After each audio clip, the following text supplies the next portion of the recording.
Hello students, welcome back to my channel English simplified by Amini. So आज हमने last video के अंदर topic start किया था विजडम पेव्स द वे, उसका सीन 2 स्टार्ट करने वाले हैं, the Kings court. So let's begin. Wisdom paves the way part 2। The Kings court की स्टोरी किंग ऑफ उज्जैन के रॉयल कोर्ट में स्टार्ट होती है। मर्चेंट जो अपना कैमल ढूंढ रहा था, 4 यंग मैन रामदत्त, शिवदत्त, हरदत्त और देवदत्त को किंग के सामने लेकर आता है। मर्चेंट का मानना था कि ये लोग उसके कैमल के बारे में इतनी डिटेल्स कैसे जानते हैं अगर उन्होंने कैमल को कभी देखा ही नहीं, इसलिए वो उन पर कैमल चुराने का एक्यूजेशन लगाता है। किंग एक वाइज रूलर था, इसलिए वो बिना किसी जल्दबाजी के पूरा मैटर सुनना चाहता था। सबसे पहले किंग रामदत्त से पूछता है कि उसने कैसे पता लगाया कि कैमल एक लेग से लेम था।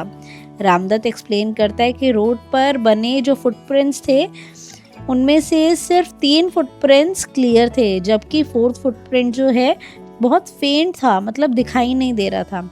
इस ऑब्जर्वेशन से उसने कंक्लूड किया कि कैमल की एक लेग पर प्रॉपरली वेट नहीं डाल पा रहा है और वो लिम्प कर चल रहा था।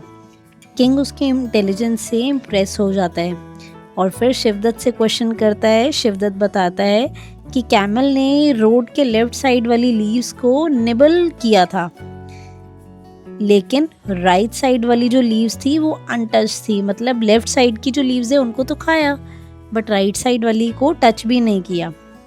ठीक है, इसके बाद इस क्लू से इसने डिड्यूस किया, मतलब बताया कि जो कैमल है राइट आई से ब्लाइंड था और उस साइड के जो फॉलिएज है उनको देख भी नहीं पा रहा था, इसलिए उसने उस साइड को टच भी नहीं किया। अब जो किंग है वो और भी इम्प्रेस हो जाता है। अब वो हरदत्त से उसके ऑब्जर्वेशन के बारे में पूछता है। हरदत्त कहता है कि उसने रोड पर ब्लड के छोटे छोटे ड्रॉपलेट्स को नोटिस किया था। ये ड्रॉपलेट्स मॉस्किटो बाइट की वजह से थे। अगर कैमल की टेल लॉन्ग होती तो वो इंसेक्ट्स को इजीली भगा देती, इसलिए उसने कंक्लूड किया कि जो कैमल की टेल है वो शॉर्ट थी। अब किंग देवदत्त की तरफ मुड़ता है। देवदत्त एक्सप्लेन करता है कि कैमल के फ्रंट फुटप्रिंट्स जो हैं वो डीप और क्लियर थे, जबकि जो हिंड फुटप्रिंट्स हैं कंपैरेटिवली फेंट थे, मतलब इतने डार्क नहीं थे।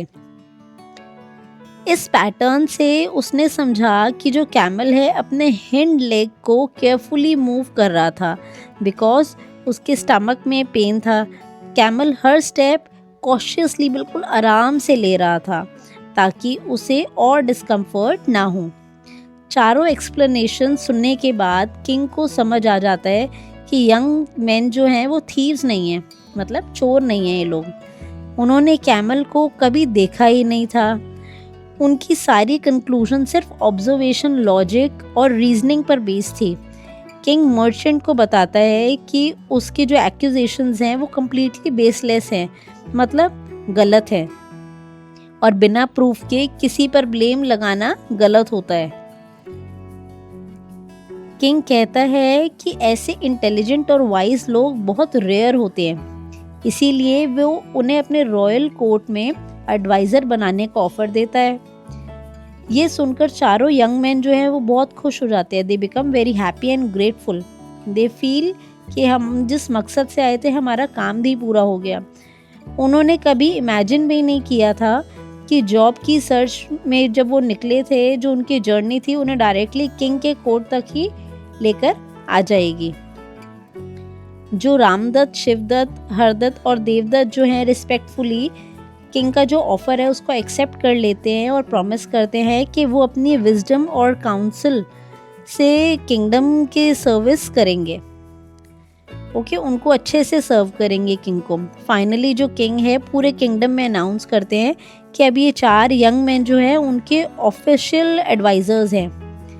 कोर्ट अपलॉज से गूंज जाता है, मतलब चारों ओर तालियों की आवाज़ होती है और उनकी जर्नी जो है वो एक सक्सेसफुल और इंस्पायरिंग एंडिंग तक पहुंच जाती है। Moral of the story is observation plus logic plus wisdom is equals to true intelligence. इस स्टोरी से हमें ये लेसन मिलता है कि सिर्फ देखना इनफ नहीं होता, बल्कि जो चीज़ें हम देखते हैं उन्हें समझना और उनका सही मीनिंग निकालना भी ज़रूरी है। हमें कभी भी बिना एविडेंस के, बिना प्रूफ के ना किसी को एक्यूज़ नहीं करना चाहिए, किसी के ऊपर इल्ज़ाम नहीं लगाना चाहिए। वाइज पीपल जो है हमेशा फैक्ट, ऑब्जर्वेशन और रीजनिंग पर ट्रस्ट करते हैं, एजम्पशंस पर नहीं।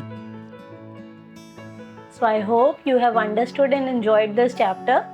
If you did, please like, share and subscribe my channel. Thanks for watching. See you in the next video.